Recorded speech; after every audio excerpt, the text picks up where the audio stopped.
asked you to write a personal history to me. That personal history could have just been a story. It could have been something that is your whole life story. It could have been something that happened last weekend.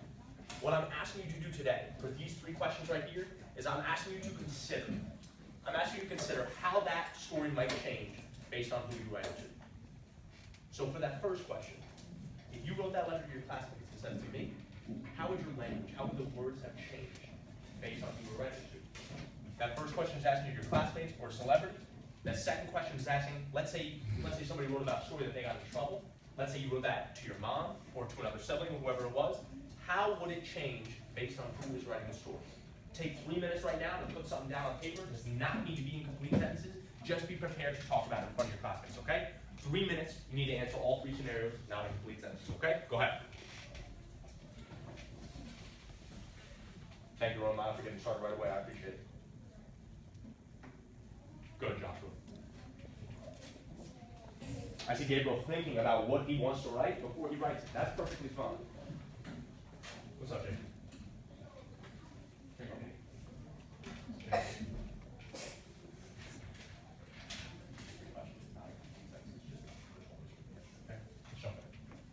Go, Kyle. Excellent, Kim. Good, Kenny. Good, Bobby.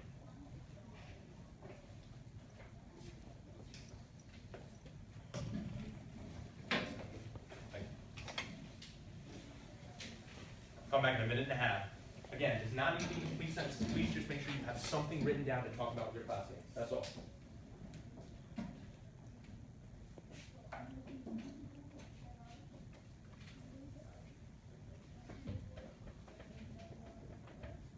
Good, thank you.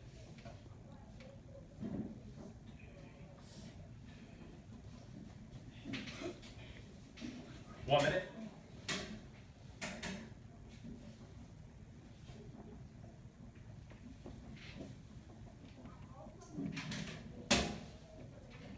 Thanks.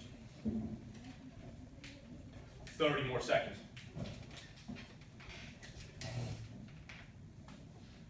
Finish up that last thought, please.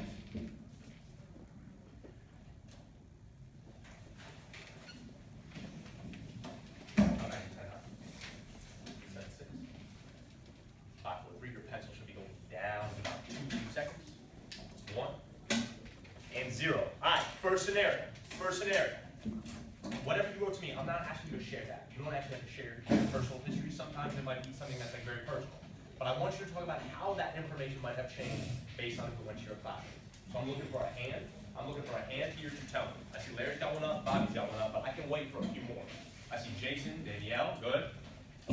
Joshua, go ahead. How would your story have changed if it went to your classmates and sent it to me? The language would change. How so? What would you have included there that you didn't include with me? Curse words. Curse words, right? You would have included curse words. If you were writing it to one of your boys or one of your friends, whatever it was, you would have included curse words in there. I get that. That's not a problem. Larry, go ahead. I would include like things that we did because I didn't do them since primary. So right. So you would have included things that you did like long ago. I hear that as well. All right, let's go down to this next one here. How would you change it if you wrote it to a celebrity? I want to know, 1, who's your favorite celebrity? And then 2, how would it have changed if you wrote it to them? Kevin, go ahead. Be prepared that we might read it to you if you tell me. You don't have a favorite celebrity? No, but if I can't listen to you when you're sitting like that. You got to sit up and talk. I don't have a favorite celebrity, but if it was being told from somebody else that they would have the stuff that's in there now, I would know they have if someone else was supposed to do. Okay. I like that as well. Bobby, go ahead. I would have been like, Speak up, please. Speak up. I would have been like, yes, I already know.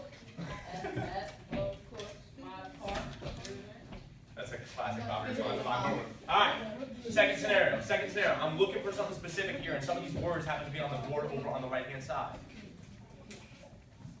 If you wrote about a story where you got in trouble, maybe that happened last week, and maybe it happened a couple years ago,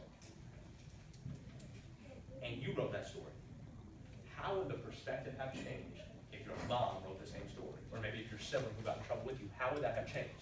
I see Jason's got something for me. Ooh. Angelique's got something for me. Jason, go ahead. Angelique, you're second. Go ahead. They wouldn't have probably took some words out and added some new things into it. Why would they have added some new things? Because it's their point of view and they like bias. Their bias, their point of view. Excellent. Angela, you got something new to add? What you got? You got to speak up though. Everybody's got to hear you. Your mom probably would be mad and sound like she was fussing in the letter, and your sibling probably would be blaming you that you guys trouble. So what I hear Jason, what I hear Angela saying, by the way, first of all, I'm over here now, so that means I need your eyes like where I am. I'm waiting on one. Thank you. What you guys are talking about is what we are focusing on today, and that is the idea of sourcing.